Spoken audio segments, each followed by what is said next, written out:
We're live. What's going on, Zach? Hold on, Tim. I have to mute myself for a second, okay? Uh-oh.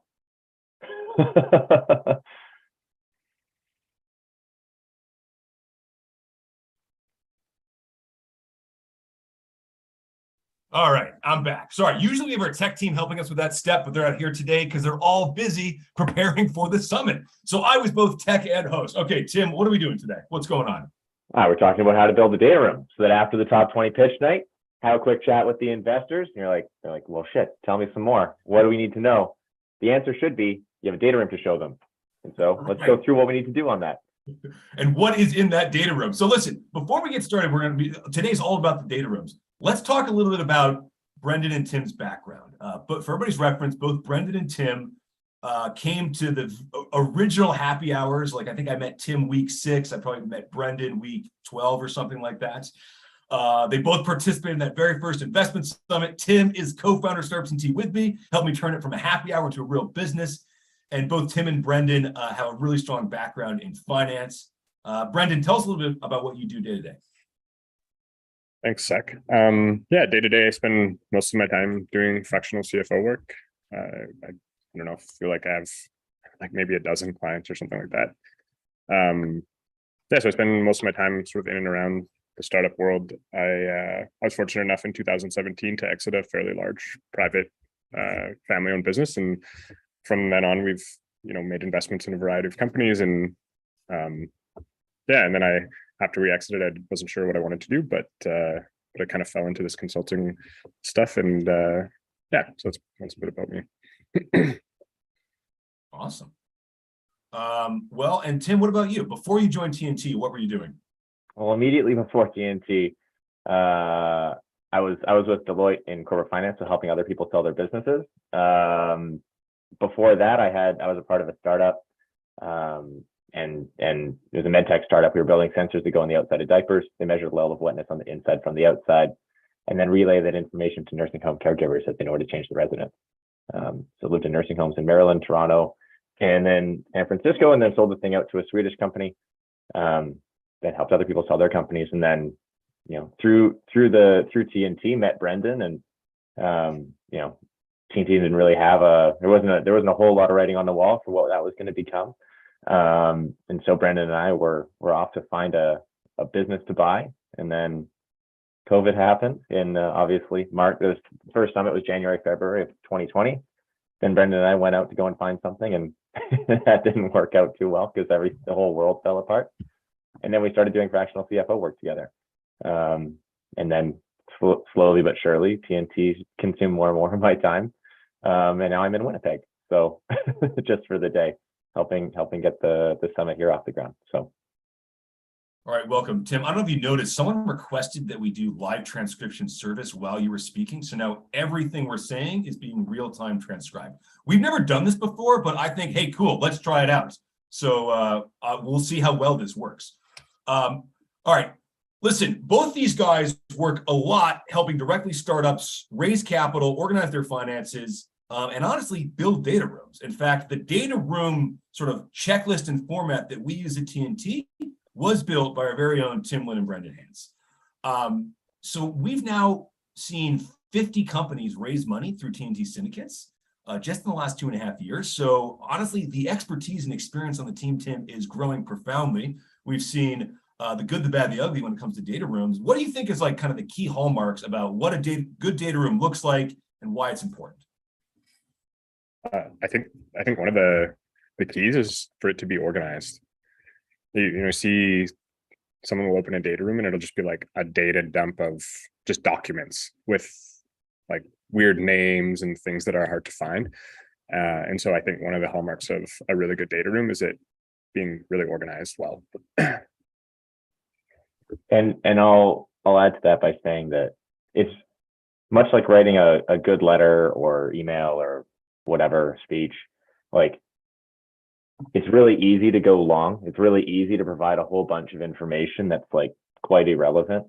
And the hallmark of a really good one is providing a whole lot of context in a really concise way, so that whoever's reading the data room or going through it or wading through it or however you want to phrase it, they don't have to spend a whole bunch of time trying to find out the really good things that obviously you have in your business. So yeah. Okay. And guys, now when people say data room, I'm a little bit old school, so I think like physical room full of like numbers and spreadsheets. Like, what does a data room actually look like in practice these days? that quite literally is what it was. Like where the term comes from is like in an M&A deal, you would quite literally put all of the information physically, because computers only came about not terribly long ago, and so you would literally build a room for people to go through documents on a deal.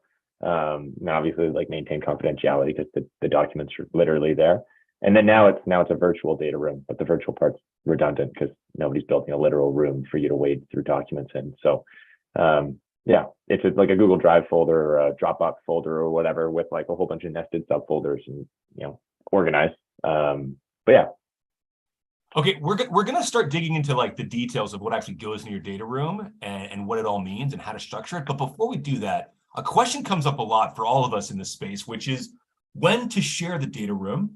It has a lot of confidential information that's specific to your company, sensitive data. Some people are like, should I make everyone sign an NDA that looks at my data room?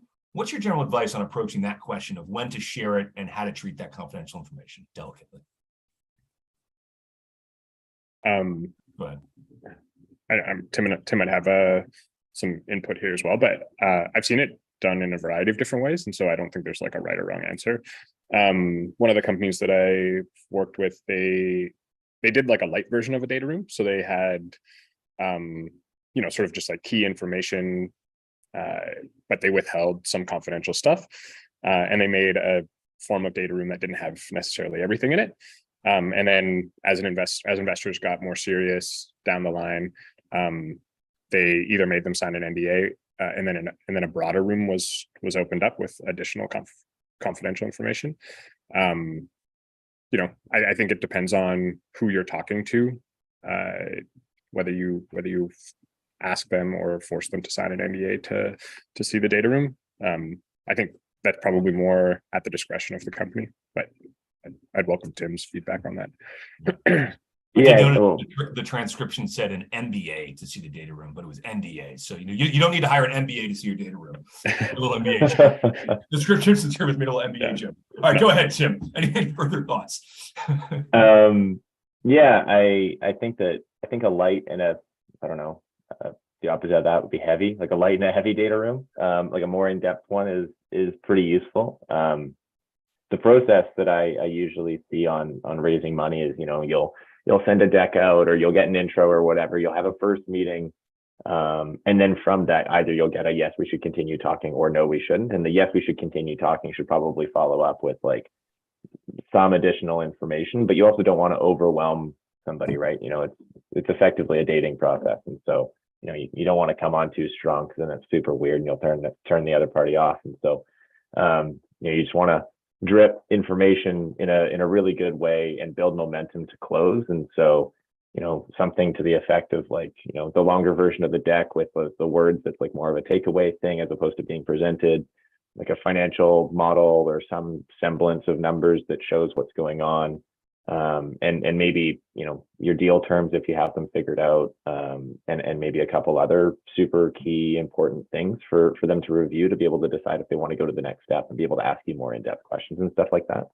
And then the heavy one being like with employment agreements and like all the stuff that we're going to talk about. And then on the point of NDAs, it's very rare for a VC to sign an NDA. It's more common in like a mergers and acquisitions type situation, but not so much in like a raising equity type situation. So, Zach, back to you. Yeah. Okay. Well, listen, guys, you're kind of hinting at the structure of your data room already. And I really like this analysis, or this analogy of it's a trust building exercise, kind of like dating, and you kind of work your way into a relationship over time to build trust on both sides. So let's talk about how a good data room can do exactly that. So I posted a link in the chat there. That's the thing. That's the data room we'll be going through. That's the data room checklist we'll be going through, and that's what we use here at TNT. Doesn't an NDA protect IP? This actually, Tim, as I'm showing this, maybe you want to address that question. This is where NDAs can be actually quite important around extremely sensitive IP, especially if it's IP that's not patented yet. I mean, I think the simple answer to that is like, you should work with your legal advisor. If feel, if your legal advisor feels like you should have an NDA in place and you have IP and you're working with possibly like a strategic investor or someone in your industry, yeah, absolutely, it probably makes sense to do that. If it's like angel investors and you don't, and you're selling a story and you're pre-revenue and you don't really have much, then like, is it necessary to make someone sign an NDA? I don't know. Probably not, in our opinion, but this is a better question for your legal advisor. Yeah, the two parts of that, I guess, in very rare circumstances, there's like a core unpatented IP that the investor's investing upon, and they'll want to see that before making the investment. That should probably be essentially like the last step. You can share a lot about your IP without actually sharing the IP itself and without sharing the like core bits that you're going to be patenting. Like you can allude to, for example, in the diaper sensor thing, now it's patented, so I can say things out loud, but like, it's a diaper sensor that goes on the outside of the diaper without measuring, or measures the level of wetness on the inside from the outside, and then relays that information to nursing home caregivers. Like, how does it measure the wetness on the inside? And the example that we use is like, it's like, on your phone, you're not actually touching anything. All it's measuring is like the electrical, like the conductance of your finger. Whereas the IP itself was actually using impedance. And so now the IP is filed, but that impedance component was the secret part. And you could say a lot without actually saying that. And similarly, you should come up with ways to describe your IP without actually giving away the core bit if it's not filed. So, yeah. Okay.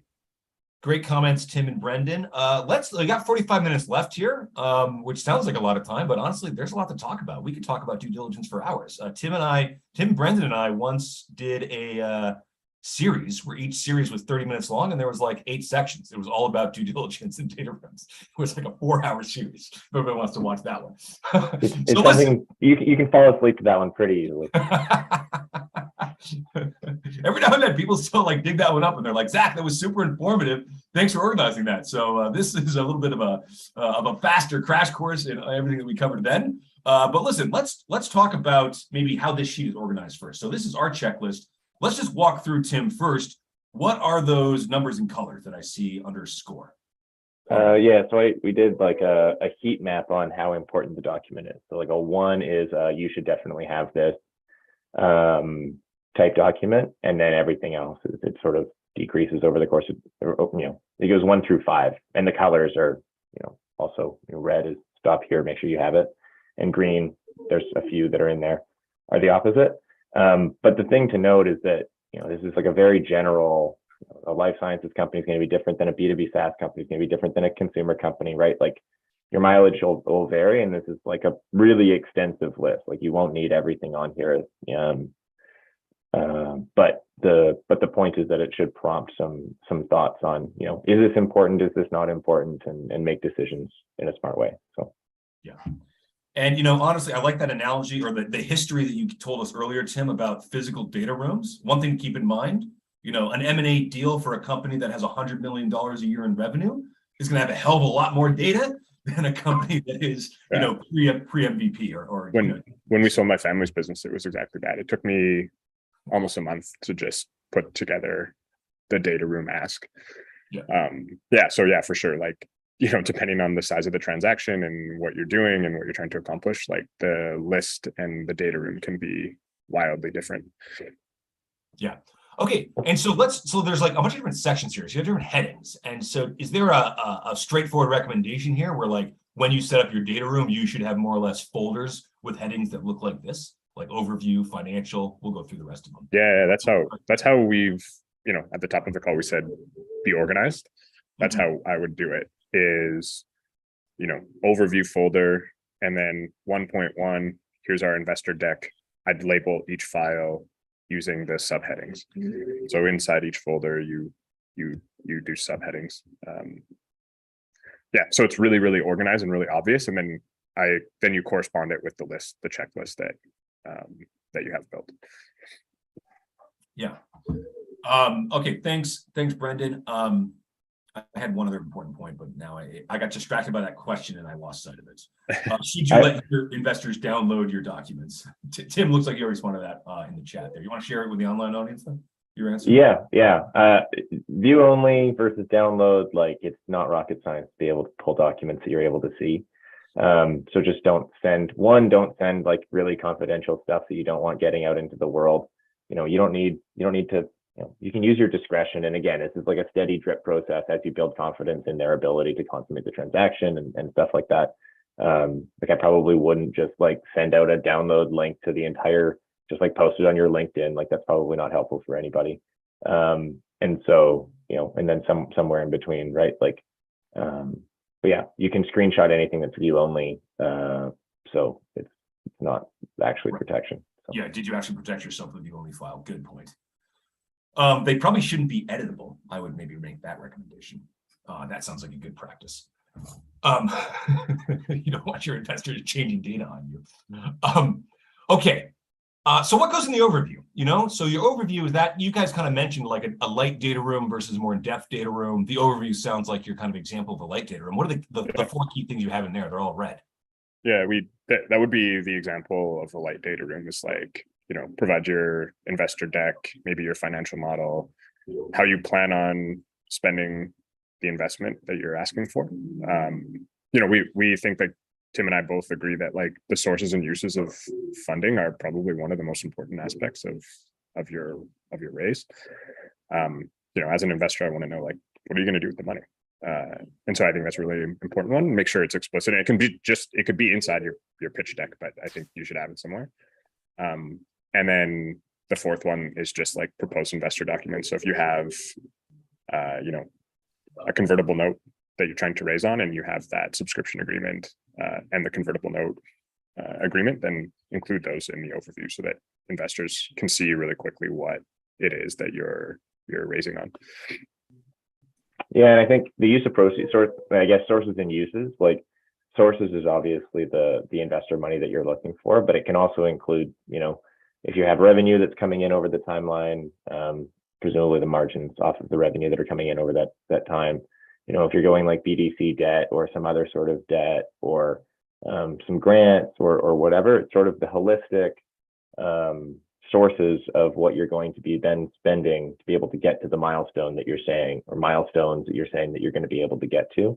And what the investor is looking for there is, how much does it actually cost to get to the milestone that we're talking about? And then what sort of coverage do we have in terms of the money? So if we say that it's going to cost $1 million to get to the milestone, and we have $1 million coming in, including revenue that you haven't proven out and like some grants that aren't coming in yet, it's like, well, shit, I don't know if I want to invest in this. Like there's like a whole lot of risk of being able to get to that $1 million. But if you have like $1.5 million or, more of like sources coverage, and you have sort of buffer, then it makes for a different conversation. So that sources and uses and like specifically tying it to milestones, I think is a really important thing.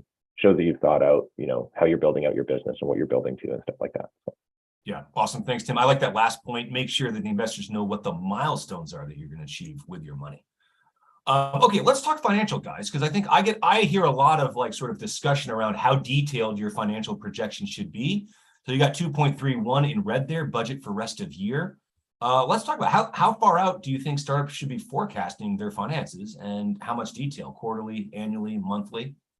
What do you recommend? I mean, Tim and I are biased because we're both accountants and finance folks, and so we like to do forecasts on a monthly basis because it's detailed enough that it gives both you internally, like CEOs or founders internally, an idea of when they're going to run out or the runway that they have, and then it gives investors some confidence, I think, or some confidence in that you've thought through sort of your next 12 months or 18 months or 24 months in some detail. If you just provide, an annual sort of projection, I don't know if it's detailed enough to see whether, you have the capital available to execute on that plan. And so, yeah, we're biased. We think monthly is a really good cadence to do that.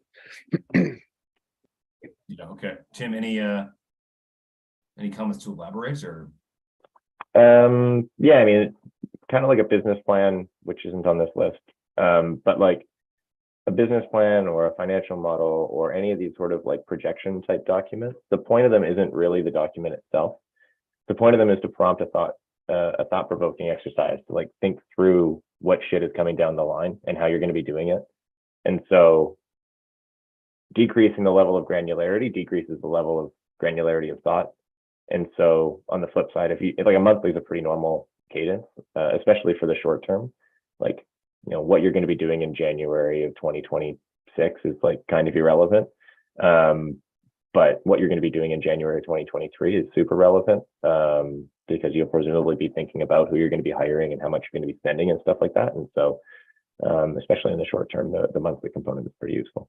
And depending on the investor, I can tell you that, you know, some of the VCs, you know, folks like BDC, they require monthly reporting. And they actually require a monthly budget going forward as part of your annual board package. And so you know, that's part of the reason why we put it in here as a score number one item in our list.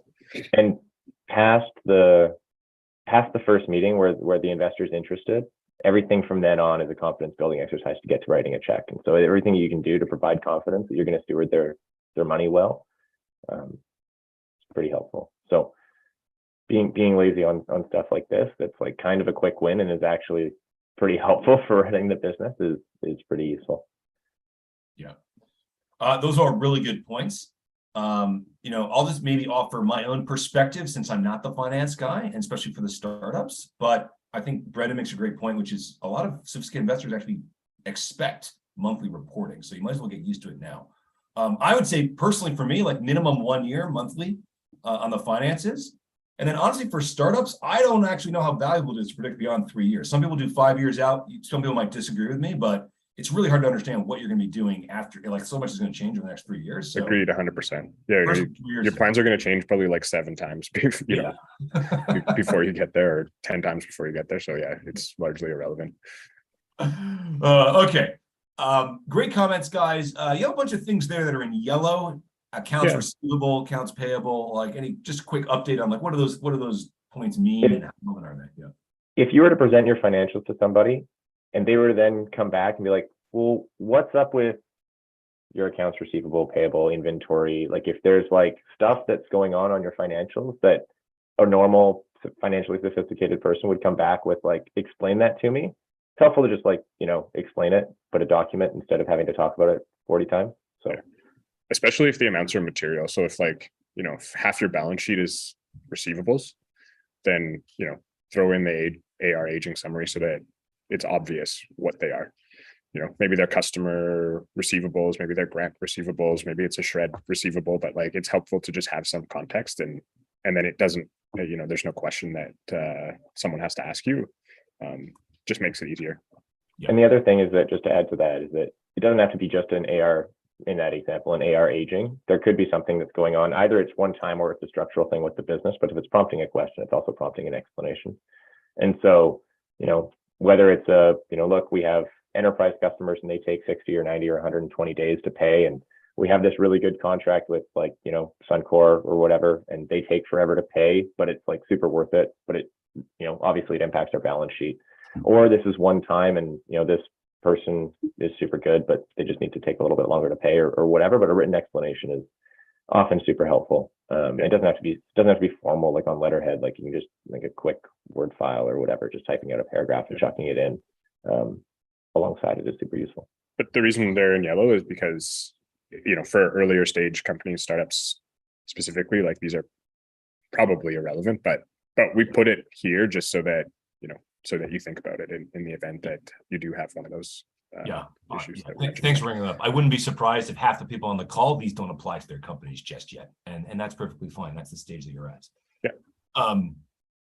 Okay, let's talk about the corporate documents. A lot of red here, a lot of key stuff, a lot of important stuff. What are the key things that we want to see in the corporate documents that every company should have? At a high level, the point of this is, you know, Brendan might be a great guy, might be a good talker, might have put together a cool deck, might have said that he did some stuff. I'm going to be investing legally into something that isn't Brendan as a person. I'm investing in whatever Brendan's company is. And this is a section, 1, to show that that's a real thing, and 2, to show that he's, you know, actually been, you keeping track of the paper and stuff like that that's associated with actually having a company. And so this is a corporate hygiene section that I'm not investing in some fly-by-night thing. Yeah. And one of the things we suggest to most companies who are starting a raise is to work with your legal and make sure that your ducks are in a row, your minute book has been updated, your articles of incorporation are correct. And this section is largely a legal exercise. And so yeah, this is the area that you work with your legal to make sure that you're ready to go to raise money. Yeah. Okay. Really good stuff, guys.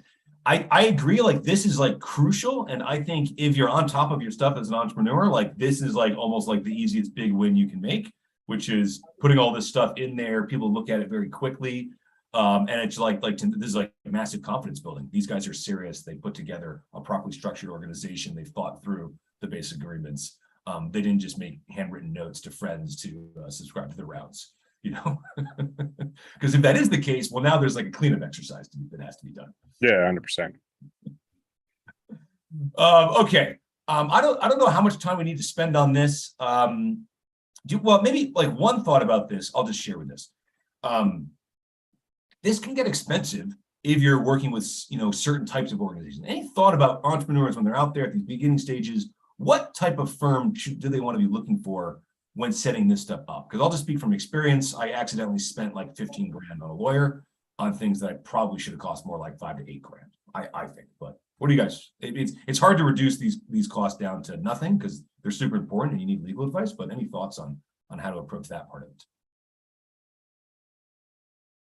I think there's lawyers that are showing up and being present in the startup community, generally are the ones that really care about, working with startups.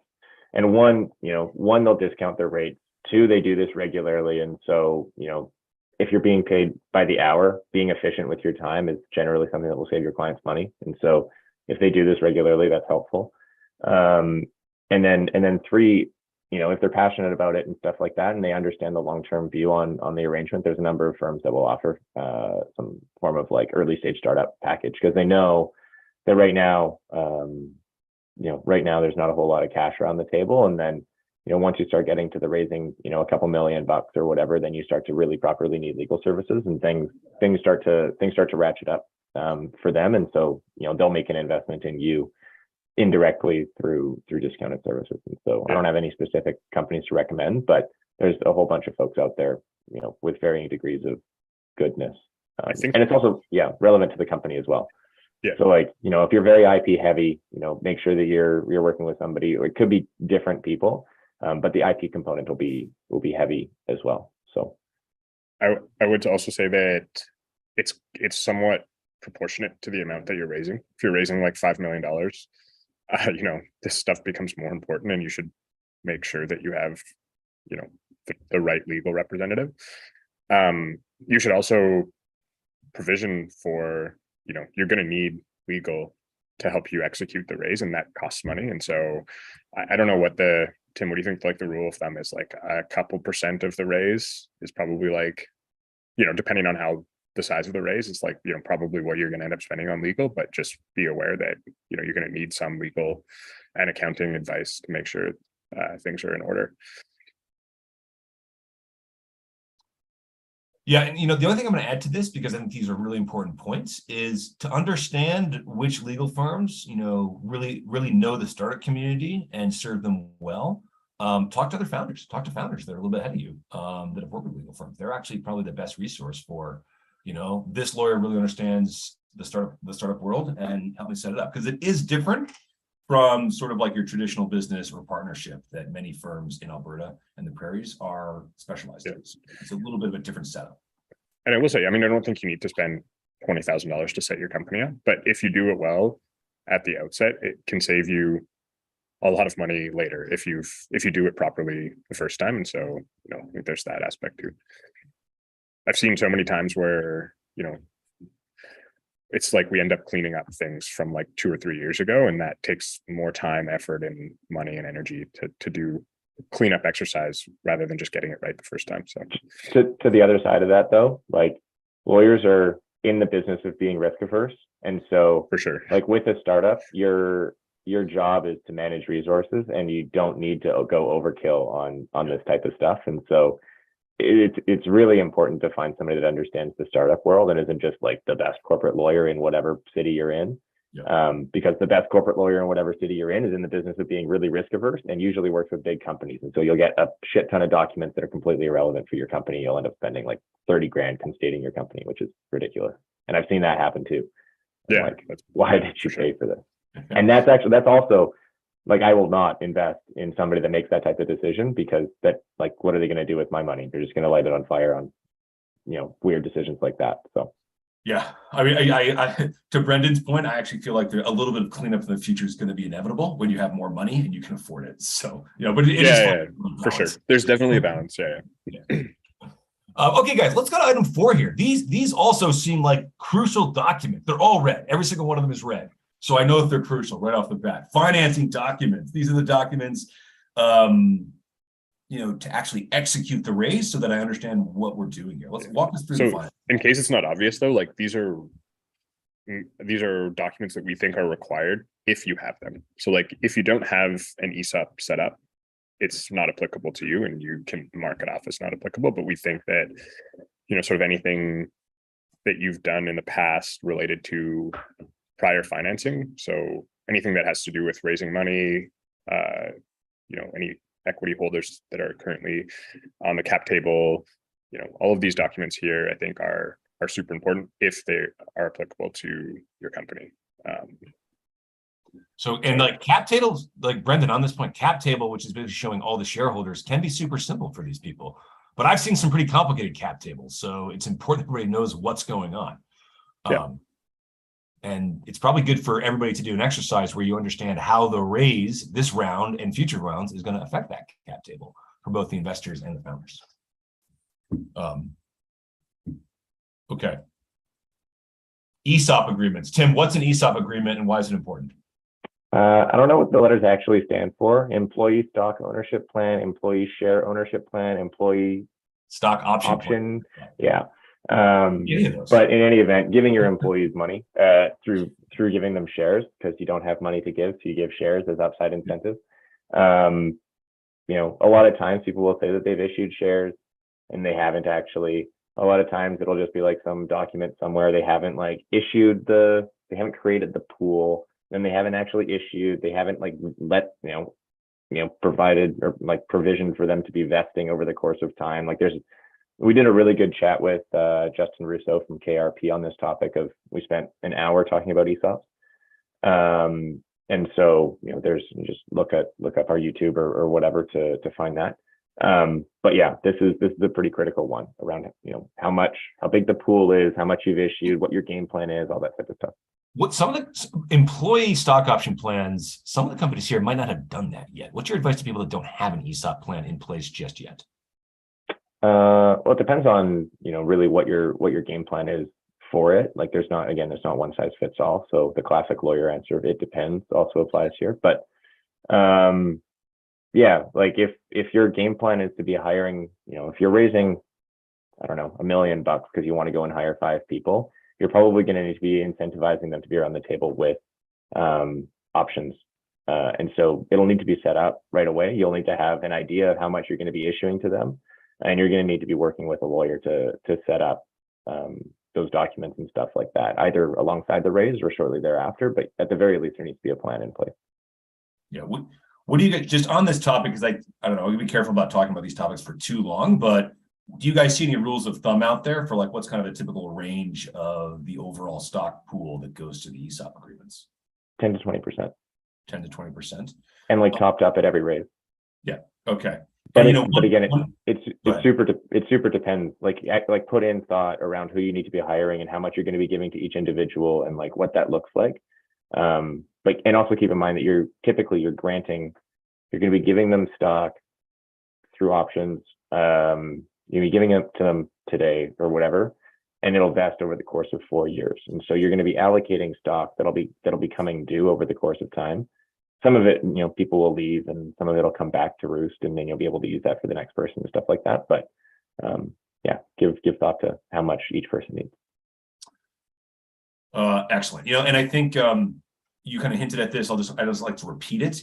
You as a sole founder might need to bring someone onto the team that you're treating almost like a co-founder in the early days, or as a senior executive that ends up getting a significant, option pool. So one thing to keep in mind.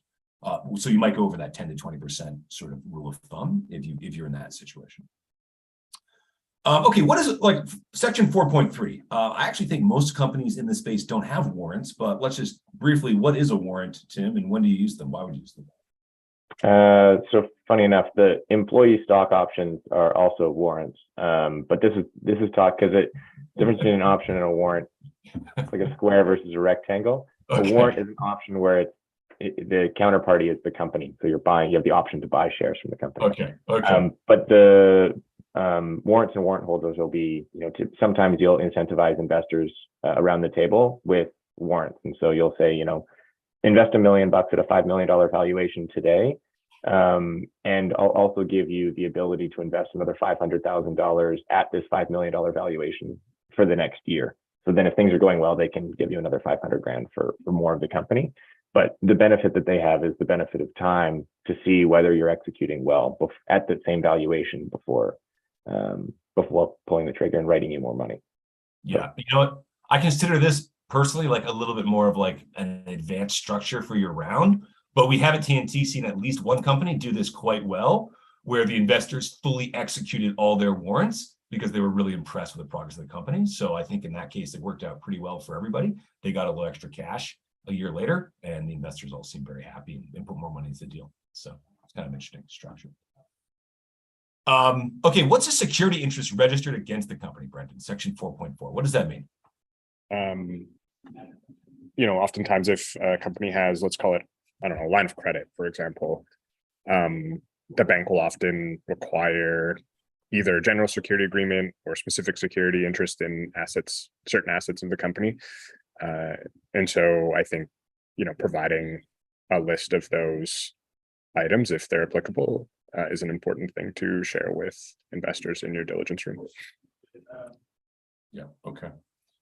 They'll also show up on your, there's like a registry report that can be pulled by your lawyer, and they'll show up on that report as well if there are security interests or caveats registered against the company. But generally just having those debt agreements in your data room and the relevant security agreements that you've executed are enough to put in here. Yeah, okay. And sections 4.5 and 4.6 sound kind of similar to me. Debt financing arrangements, grant financing arrangements. What are you looking for there, Brendan or Tim? Yeah, just the same sort of thing. If you've taken out financing of any form, put it in this section. And lots of early stage companies utilize grants. We kind of like to see what those grants are. If you have IRAP or you have, I don't know, Upward Innovates financing or whatever that might look like, toss it in here, just so investors can see the capital that you've gotten. And it's important. So the grant financing arrangements are, Brendan mentioned IRAP. One of the interesting things in there is that and I don't know if it's still the same as 7 years ago, but one of the things for us is that if we sold to a not Canadian company, then you had to pay back all of the IRAP. So there's essentially a liability that's sitting there in the case of an acquisition to certain people. And so we had to structure our transaction in a different way because we didn't want that like massive liability to be incurred. So no, Tim, you're 100% right. And some of the grant financing organizations in their contribution agreements actually require you to pay back their contribution if you exit within the project timeframe or even a certain period of time. And sometimes there's actually penalties involved, and so like that's part of the reason why we like to include those in here. And same with things like the Saskatchewan or the Manitoba tax credit for investors. There's embedded liabilities that exist in those ones too, even though you're not getting the money, you're indirectly kind of getting the money for the investment, but like there's a liability that exists through there. And so the point of this isn't to scare the investor. The point of this isn't to be like, oh my God, we have this massive overhang. The point of this, again, is to building confidence that you understand all of the implications of making various decisions and that you have a summary and it impacts how you want to be structuring things. And so, the point is just you have your head screwed on straight and you have your shit together and you're going to steward their money well. So yeah, that's okay, the point. great points, guys. I think I was a little bit less aware of those types of liabilities, but I mean, I don't think that the existence of that type of liability would like kill a deal, though, right? It's just No, for sure, definitely not. But it's just it's just a flag, you know. And if it's like, you know, we got a shit ton of money from IRAP, or we got the Manitoba tax credit, and now we're gonna, you know, next year we're gonna move to the States. And you're like, well, well, there's impacts of that. Like, have you thought of that? Like, probably, maybe not. I don't know. So yeah. Okay. Well, I will make this note. There's lots of really good grants these days. I actually think the granting bodies in Canada have gotten a little bit more forward thinking, and they're now designing grants that I think work a lot better for entrepreneurs than they did 5 or 10 years ago. And so I encourage everyone to like really review that grant landscape. There's some really good grants out there, and there's probably some that are applicable to you. I think what this little discussion highlights, though, is that as a founder, if you're taking grant money, make sure you read the agreements carefully. Absolutely. You know, I actually one of our as a general rule, if you're signing something, read it. Yeah, yes. General life advice: read the agreement. I should probably take that advice more often myself. That's why you have me there. Yeah, have someone on your team read the agreement. Okay. I don't know if there's much more to say about that. You know, just one last general comment on grants. They come in all sizes. Some of them are more work than others. Just don't fall into that habit of, this is a little bit of a side, don't fall into the bad habit of chasing grants or spending too much time on a grant that's actually not that much money and not worth your trouble. So there are lots of good grants out there, but there's still quite a few that are just a big time suck for you to apply for and be part of it. It might not be worth it. Yeah, so. And they might take you down a development path that you don't necessarily want to go down. So yeah. I mean, we could do a whole session on just grant funding, probably. Exactly. Sometimes they can be inflexible because if you are doing one for development, I've seen companies in that situation. You're doing one for development, and you're like, you decide mid-project that it's actually not the direction you want to go anymore. It actually becomes a liability to stop it. Coming back to those liabilities, because now you have to give all the money back if you're going to cancel the project, or you have to continue with a project that you don't think is like the most relevant to you anymore. So, yeah, keep that in mind. Yeah, just all right. I don't remember how many sections there are, but we should probably power through the rest of them. The rest of them are pretty simple though. Yeah, I think that these are the most important. So like 5 and 6. Okay, let's look at them. So 5, 6, 7 are, well, okay, there's a few. So okay, human resources. There's only one red item here. Let's just make sure we cover the red items in most appropriate. What's going on here, guys? 5.1. Most of the time, as an early stage startup, you'll just have people working with you and you'll just be like, I'll pay you. It's all good. Like ideally you're paying the CRA.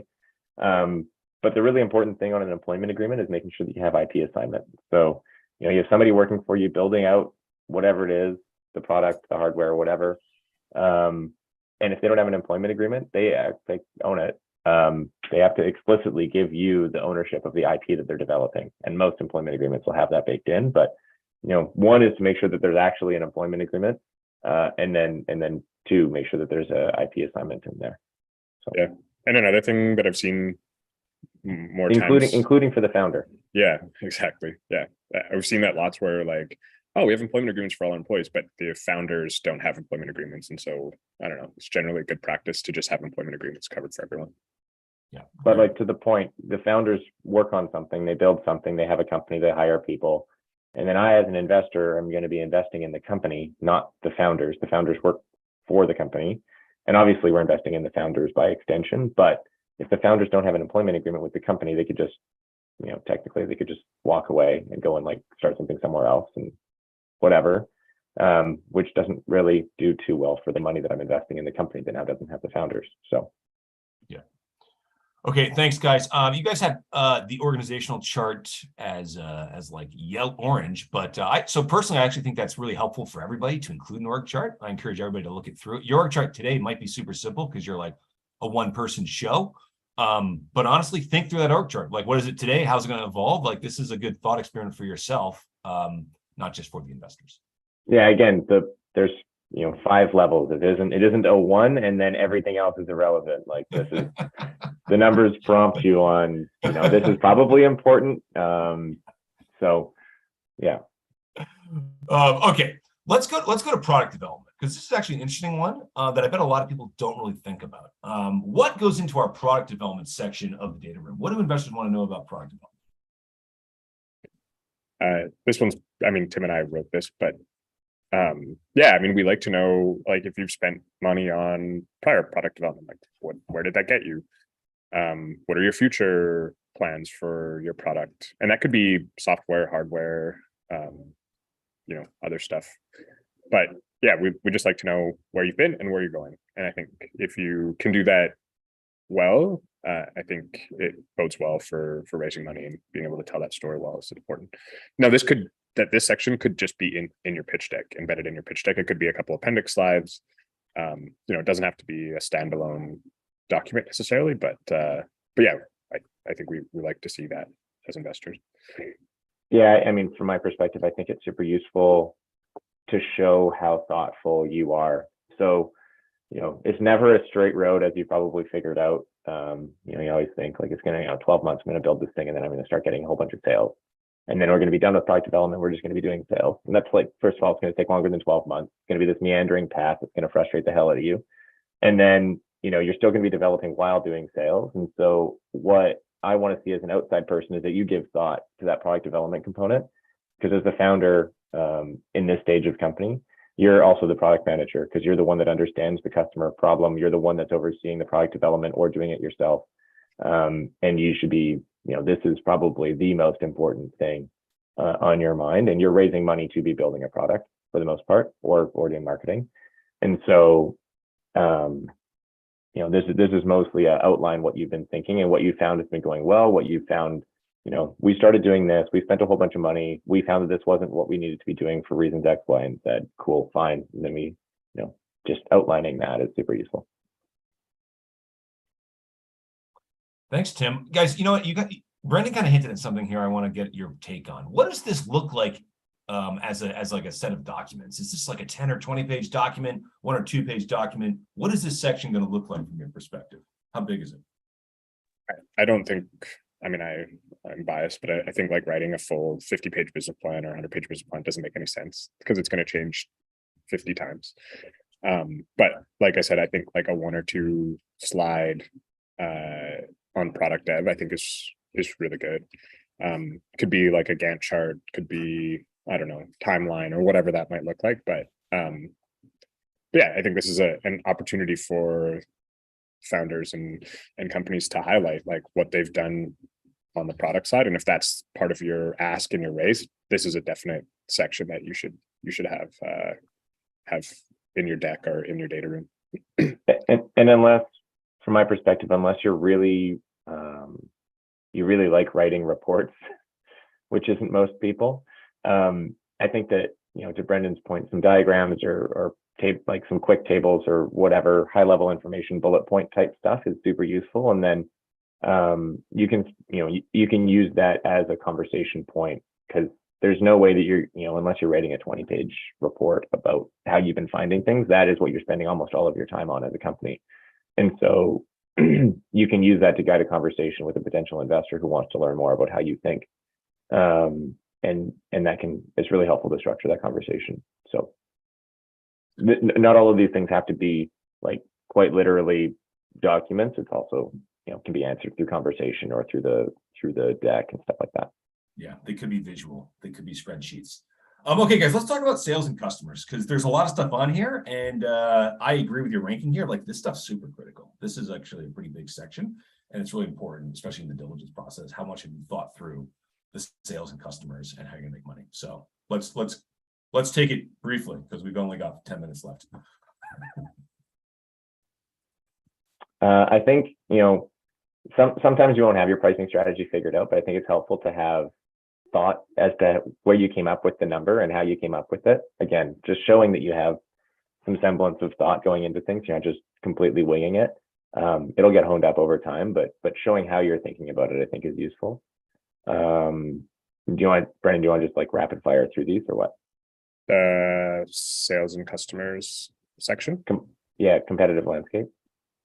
Yeah, I think like this again. This is probably likely already a slide in your deck. And so if you have this, it's an easy one to just mark off.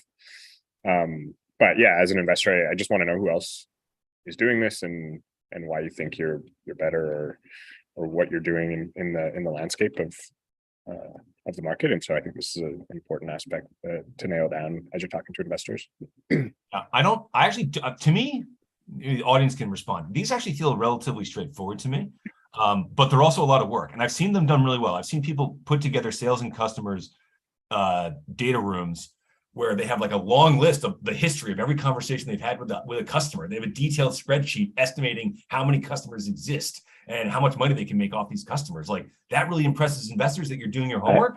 And it's really important, actually. You should be doing that your homework yourself for your own business. All right, go ahead. You talking about Chris there, Zach? I might be talking about a certain person named Chris. Yeah, if you do it well, that was almost 3 years ago. So if you do it well, you can stick in the minds of investors and give a lot of confidence on their ability to sell. And for that company, there was, the short story is that they're doing very, very challenging product development that doesn't exist and selling to very, very large customers. And so, when you're doing, when you know that that's going to be an area of diligence by your investor, just preempt where you think that the investor is going to have concern, because making those very large sales in an esoteric market with a new product that doesn't exist yet, or a new product category that doesn't exist, like showing that the first question you're going to get asked is going to be, have you talked to anybody? And then your answer to that can't just be like, yeah, because that kind of kills the conversation. There's nothing more to talk about. So yeah. I just want to reiterate one thing, because I think we got a couple questions, but not everything in here is required for everyone. The list is supposed to be fairly comprehensive, and as you go through your pitch deck and the story that you're telling and the conversations you're having with investors and the questions you're getting asked and then you go back to this list as reference, it should preempt you to dump stuff in your data room. So if you're constantly getting, questions around product development, let's build a small piece of your data room for product development so that you can just point to it when you get asked those questions. I think it's this is an iterative process. It's not just hey, here's the list, just populate the whole thing. It's look, there's some non-negotiable things that you should have. And then you have to use your discretion as a founder and the conversations you're having with investors to guide what else is required. And the whole point of this exercise is, I think it's twofold. It's one, to build confidence with your investors and show that you have your stuff together. And two, for you as a founder to say, oh, you know what, there's a couple gaps here that I think we had. Maybe we should give this some thought and make sure that we have it buttoned up. So and to that second point, you don't need to have it all buttoned up in order to get investment. You at this point, everybody that's listening to this, I'm assuming, we'll say that you have a company, you're not rocking, $50 million in revenue with a 100-person team you don't have a business. When you have a business, you need to be filling out all of this stuff and more. But there's, by definition, you're building it. There's going to be gaps. So. That's a great point. I think I would just want to highlight one aspect of the whole sales strategy here for startups that's super important, which is, roughly what is the customer acquisition cost versus how much money can you make off that customer? And they require very different types of strategies depending on kind of what that ratio is. And it's something you always need to be thinking about because, for some products that are awesome, the customer acquisition cost might just be too high for you to make a good business out of it. Or another one that's missing in that little equation that people forget about, the lifetime value is, revenue or margin or whatever, but it's also the customer servicing cost. So if you have a whole bunch of really small customers that are going to be a pain in the ass that are calling you all the time, you just there's not enough money in there for customer service. And so, but yeah, thinking about that and the pricing strategy and stuff like that, that is a huge component of customer pricing strategy. Yeah, it's okay to think about that in broad terms in these early days because it takes a while to really figure out what that ratio is. And I'll give you a hint. If your competitive advantage is that you're going to be cheaper than everybody else, it's probably because you've missed something in that customer servicing or acquisition cost component here. It's much more expensive to run a business than you think. Yeah, I agree. Generally not the best strategic choice for startups, to be honest with you. Okay, we've only got 4 minutes left. So I think this goes up to section 12 here. Yeah, these next ones are quick though. They're mostly checkbox items. Yeah. So So like agreements, I mean, I think this agreements one is pretty self-explanatory. If you have significant agreements or material contracts with, I don't know, suppliers or leases or whatever that might be, put them in your data room somewhere. And I think it's as simple as that. Yeah. Tim, is there anything else, like other agreements that you would want to see here? Again, super contextual depending on the company that we're talking about. But if you're saying like, we're going to be importing something from wherever, and it's super important to the business, then like probably that import agreement, like the supplier relationship is probably important, or distributor or whatever. Like if you'll know, like something's pretty critical to your business that requires an agreement and use of a third party something, then that's important.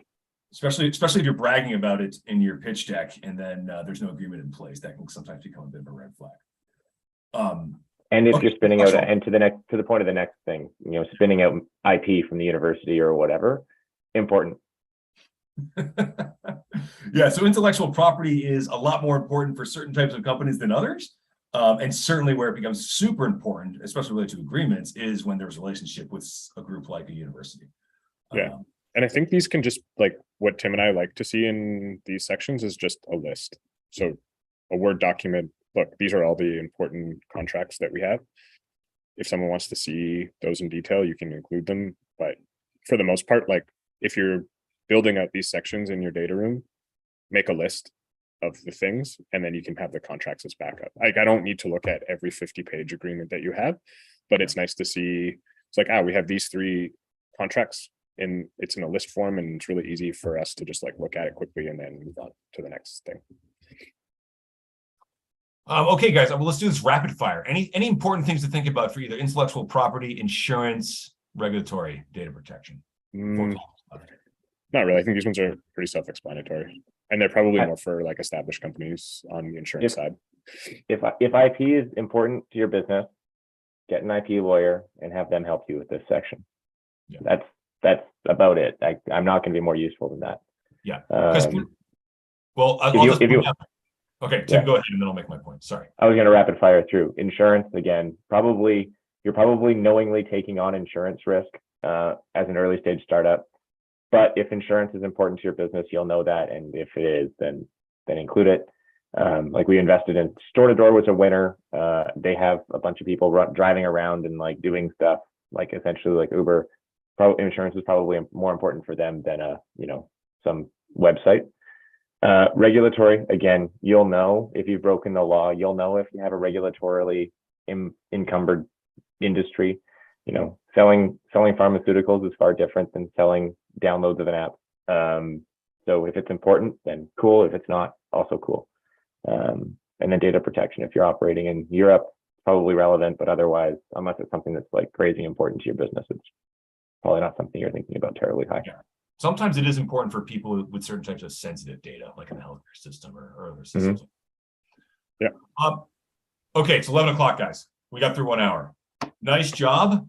I think, should we stay on for 5 minutes or minutes just to answer questions if anyone has any?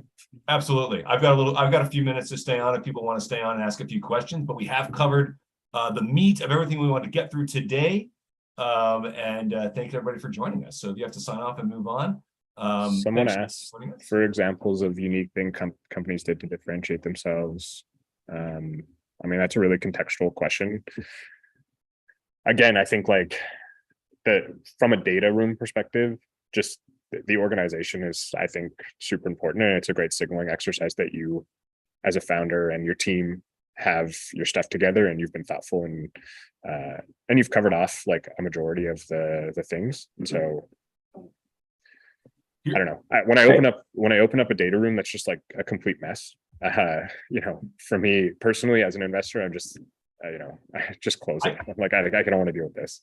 And on the flip side, like it's a reflection of the way that the founder organizes their thoughts, right? Like it's a reflection of, if I'm asking you to pull together your data room over the course of a couple of days, if you're somebody who's super organized and does this shit like naturally, like you presumably are just pulling together documents that already exist in an organized form somewhere in disparate parts of your own Google Drive.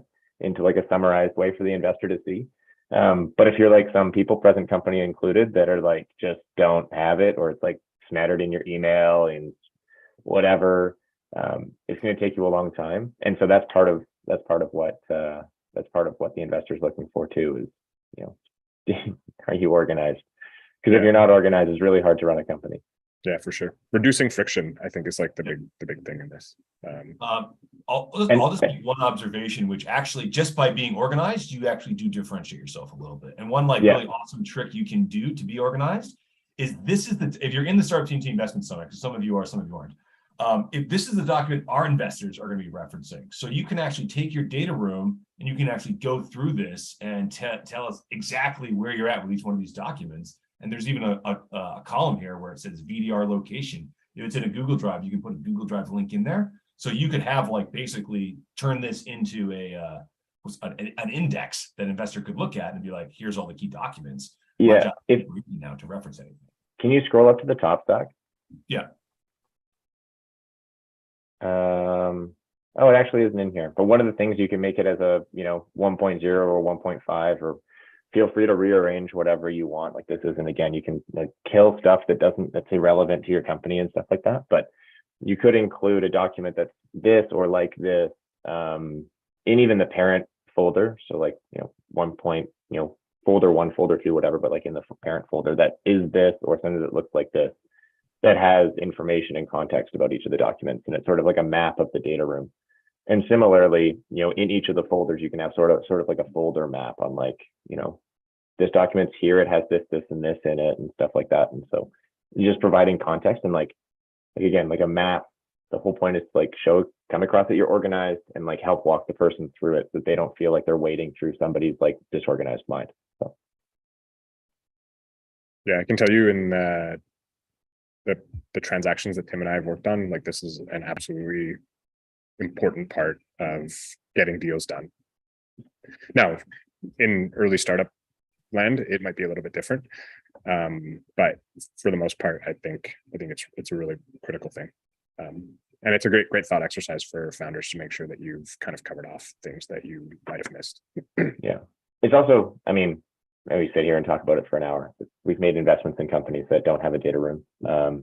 We made investments in companies where their data room was like a zip folder that was sent that was just 30 documents that made no sense. It's okay, well, hopefully they figure it out. And then, and then we've also made investments in companies where, to Zach was referencing the company that had a data room that we still remember as we go through this thing 2 or 3 years later. So, but that said, it's sort of there's a founder in the Valley that, raised $5 million and they don't even have a product. Well, how did they do that? It's they're good at sales, they have the relationships, right?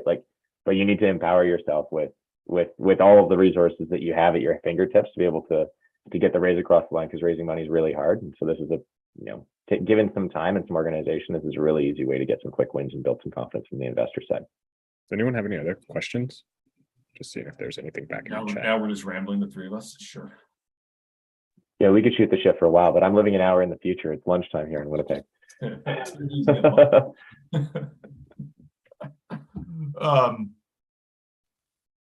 Okay. Well, I'll give it a second here. Anybody want to ask any further questions? You can also try emailing us. You can find us every single week at Startup TNT. We operate in Edmonton, Calgary, Saskatoon, Regina, and Winnipeg. I'm going to have trouble remembering all of our cities pretty soon, Tim. It's pretty incredible. So we're going to be at all those cities tonight for the pitch night. It's going to be really awesome. And see a couple of comments coming in. Are there any? No, everyone's just leaving. Great. Ciao. Sup TNT. Thank you. Thank you. What time is it tonight? 6 p.m. local time is when the pitches start. Doors open 5:30. Get there. There's a lot of tickets sold. We've sold over 550 tickets across those 5 locations. Amazing. That does include people that are looking online, but yeah, you can probably expect 50 to 150 people at each one of those locations minimum. It's going to be a lot of fun, guys. It's going to be a lot of fun. I encourage you to join us. Okay, well, maybe we'll end it here. I'll stop sharing, and thanks everybody. This was a lot of fun. We'll be back next week. We'll be back next week, same time, same place, and for the next 3 weeks, talking about preparing for that fundraise. Next week is valuations, how to value that business. Okay. Thanks, everybody. Thanks, Tim. Thanks, Lynn. Appreciate it. Yeah. Well done, guys. Thank you. Thank you. Bye, everyone. Good Good luck, luck. everybody.